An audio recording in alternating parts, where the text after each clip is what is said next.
you. My name is Meenakshi Chauhan from Divine Kids School. आज हम के 8th class के लिए पेज नंबर 6 से स्टार्ट करने जा रहे हैं. So open your books. Commencement of the revolutions यानी क्रांति का जो प्रारंभ था वो कहाँ हुआ था. The revolutions began on the May 10, 1857 AD from Meerut यानी 1857 ईस्वी की जो क्रांति की शुरुआत थी वो मेरठ में 10 मई 1857 से शुरू हुई थी. At that time, major showers, mock masons and colonnadons were deputed as political agent in Marwar.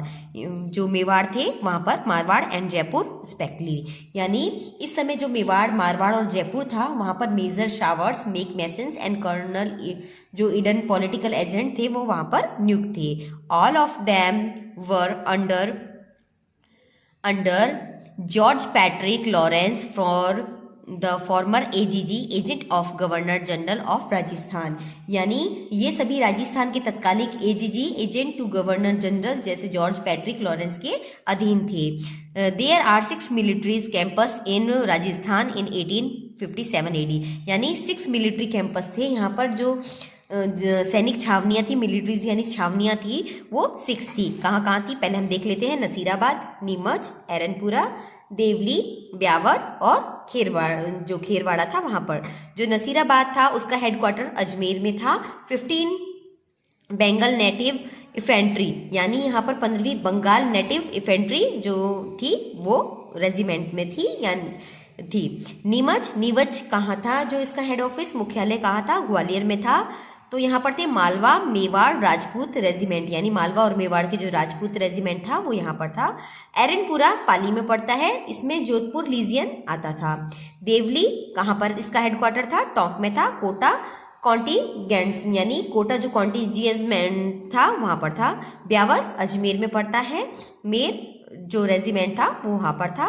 Kherwara Udaipur में पड़ता है जिसमें भील रेजिमेंट था. तो हमने यहाँ पढ़ा. आगे हम देखते हैं. There were no European soldiers except 5,000 Indian soldiers in their military campus, so it was a great case of worry to the AGG to control them. यानी इन सैनिक छावनियों में 5,000 भारतीय सैनिकों के अतिरिक्त कोई भी जो यूरोपियन सैनिक नहीं था अतः AGG के लिए इन्हें नियंत्रण में रखना बहुत ही चिंता का विषय बन चुका था क्योंकि यहाँ पर कोई भी यूरोपियन सैनिक नहीं था. The AGG received news of revolt in Meerut on May 19, 1857 AD यानी 19 मई 1857 ईस्वी में AGG जो लॉरेंस को मेरठ विद्रोह की सूचना मिली थी. काम ठीक है. He ordered all the rules to maintain law and order in the province and deal with the revolt strictly यानी उन सभी राजाओं को निर्देशित किया गया कि राज्य में शांति की व्यवस्था को बनाए रखा जाए तथा शक्ति से उनका जो क्रांति हो रही है जो विद्रोह हो रहा है उसका स्ट्रिक्टली यानी उसका शक्ति से उसको दमन किया जाए.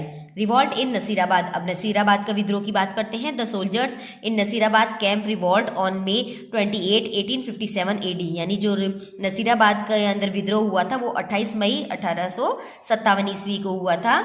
Their Indian soldiers got the soldiers from artillery on these sides of captivated the cannons यानी इन जो भारतीय सैनिक थे उन्होंने क्या किया था कि उनकी तोपखाने थे उनको अपनी तरफ मिलाकर जो तोपखानों के सैनिक थे उनको अपनी तरफ मिलाकर सारी तोपों पे अपना अधिकार जमा लिया था.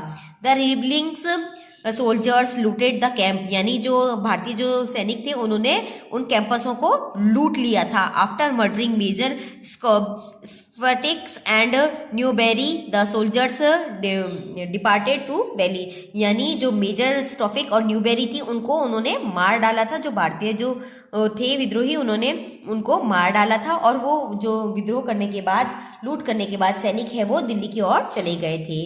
रिवॉल्ट इन नीमच का रिवॉल्ट. द सोल्जर्स इन नीमच छावनी revolts in the leadership of Muhammad Ali Bakes and set the Aromony on fire on June 3rd 1857 AD। यानी 3 जून 1857 को जो नीमच छावनी में सैनिकों ने मोहम्मद अली जो बेग थे उनके नेतृत्व में यानी उनकी देखरेख के अंदर विद्रोह किया था, और वहाँ पर का जो एरोनोमोनी यानी जो शस्त्र जहाँ पर बहुत सारे शस्त्र रखते हैं, शस्त्रागार जिसको कहते हैं, उसके अंदर उन्होंने आग लगा दी थी 3 जून 1857 में। Captain McDonald of Neemuch camps tried to defend the fort but the soldiers in the fort also began to revolt. यानी जो वहाँ नीमच की छावनी के जो कैप्टन मैकडोनाल्ड थे उन्होंने जो किला है उसको रक्षा करने के बहुत ही प्रयास किए थे, परंतु जो किले के अंदर जो सैनिक थे उन्होंने भी जो रिवॉल्ट यानी संघर्ष है वो विद्रोह है वो प्रारंभ कर दिया। Rebel soldiers looted the English bungalows at Chittor, Hamirgarh and Benad and then reached Shahpura. यानी जो वहाँ के थे सैनिक, उन्होंने विद्रोही सैनिकों ने क्या किया, चित्तौड़, हमीरगढ़, बेनार आदि अंग्रेजों के जो बंगलों को थे उनको लूटते हुए वो क्या करे चले गए, शाहपुरा चले गए। The visual of Shahpura supplied rations for the rebels troops. यानी जो वहाँ के शाहपुरा के जागीरदार थे वो विद्रोही सैनिकों को रसद पहुँचाते थे। रसद का मतलब होता है कि उनको खाना पानी जिसकी भी चीज़ की ज़रूरत होती थी वो वहाँ पर उनको पहुँचाया जाता था जागीरदारों के द्वारा। On receiving the information about the revolution in Neemuch, showers send a platoons of Mewar to evacuate the revolutionaries, and he himself marched from Neemach with the help of the armies of Kota, Bundi and Mewar. Shawars resident Neemuch. यानी नीमच की जो क्रांति की सूचना पाते ही जो showers जो की ब्रिटिश था, शावर्स ने मेरठ में एक पलटन को क्रांतिकारियों को निकालने के लिए वहां से भेजा और स्वयं नीमच की ओर चला गया। शावर्स ने वहां पर कोटा, बूंदी तथा मेवाड़ की सेनाओं की सहायता से नीमच पर वापस अपना अधिकार है वो कर लिया। Revolt in Erinpura. Revolt began in Eranpura on August 21, 1857 AD. Jodhpur legions played the trumpets of rebelling under the leadership of Moti Khan, Subedar Sheetal Prasad and Tilak Raj. यानी 21 अगस्त 1857 को जो एरनपुरा में विद्रोह प्रारंभ हो गया था उसमें जोधपुर लीजियन के मोती खां, सूबेदार शीतल प्रसाद और तिलक राम के नेतृत्व में जो विद्रोह है वो आगे बढ़ा था। According to the order of the leaders of revolutions, they marched towards Delhi, shouting as slogans of "Chalo Dilli, Maro Firangi" and Thakur Kushal Singh of Awa meet these soldiers and accompanied them to Awa। यानी जो क्रांतिकारी नेता थे उनके आदेश अनुसार उन्होंने एक नारा दिया था। कौन नारा था? चलो दिल्ली मारो फिरंगी के जो नारे लगाते हुए दिल्ली की ओर वो चले गए। अहुआ के जो ठाकुर थे कुशाल सिंह इन सैनिकों से मिले और उनको अपने साथ उन्होंने अहुआ में मिला लिया और उनको वहां ले गए। Revolt in Auwa. अब अहुआ की बात हो रही है। The revolt in Auwa was lead by Thakur Kushal Singh Champawat. यानी जो अहुआ का विद्रोह था वो कुशाल सिंह ठाकुर चंपावत के नेतृत्व में हुआ था। द सोल्जर्स ऑफ अहुआ के जो सोल्जर्स थे आसोपा, जो अहुआ, आसोपा, आलनियावास, लांबिया, गुलर, रूढ़ावास जो सब डिविजन्स थे defended to the combined armies of capitals Hathikot in Bithapura, Pali and Jodhpur Maharaj Tilak Singh.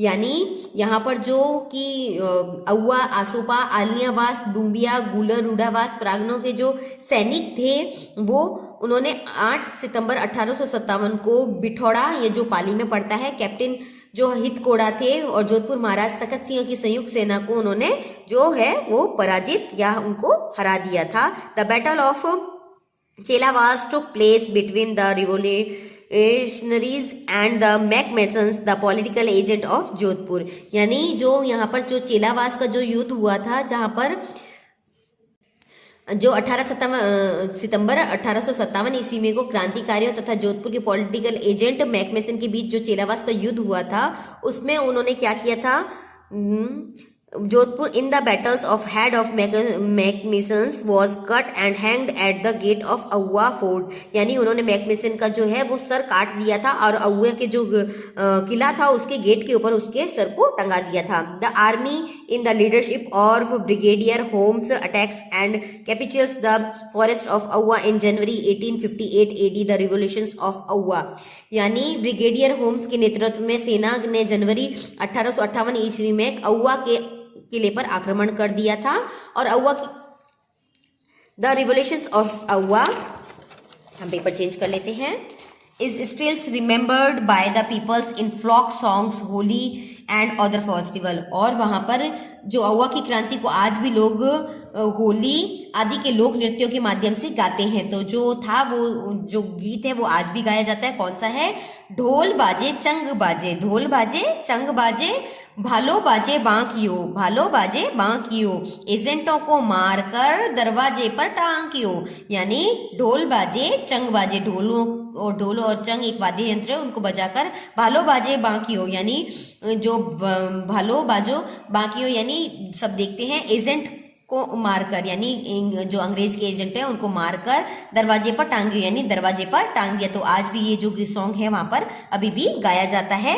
तो आज हम यहीं तक पढ़ेंगे, इसके आगे हम नेक्स्ट वीडियो में करेंगे। आज आपका होमवर्क है, ये ग्लोसरी आपको कंप्लीट करनी है। सो आप इस ग्लोसरी को कंप्लीट कर लीजिएगा। इसके बाद है चैप्टर जो अपने क्लास 8 के लिए हार्ड वर्ड्स हैं, जो अपना चैप्टर 2 है, इसके हार्ड वर्ड्स ही अभी रिवोल्यूशंस यानी क्रांति, इंडियन यानी भारतीय, रिवॉल्ट यानी विद्रोह, लीडरशिप यानी नेतृत्व, लीजन यानी सैन्य टुकड़ी, आर्मोनी यानी शस्त्रागार, जहाँ पर शस्त्र रखे जाते हैं उनको शस्त्रागार कहा जाता है, स्लोगन यानी नारा होता है, फेस्टिवल्स यानी त्योहार, इंडिपेंडेंस यानी स्वतंत्रता दिवस, इंडिपेंडेंस डे यानी स्वतंत्रता दिवस जो होता है उसके लिए यूज होता है। तो आपका होमवर्क है इन जो हार्ड वर्ड्स है इनको कंप्लीट करना और जो हमारी यहाँ ग्लोसरी दे रखी है इसको कंप्लीट करना। तो आज के लिए इतना ही। Take care and good bye.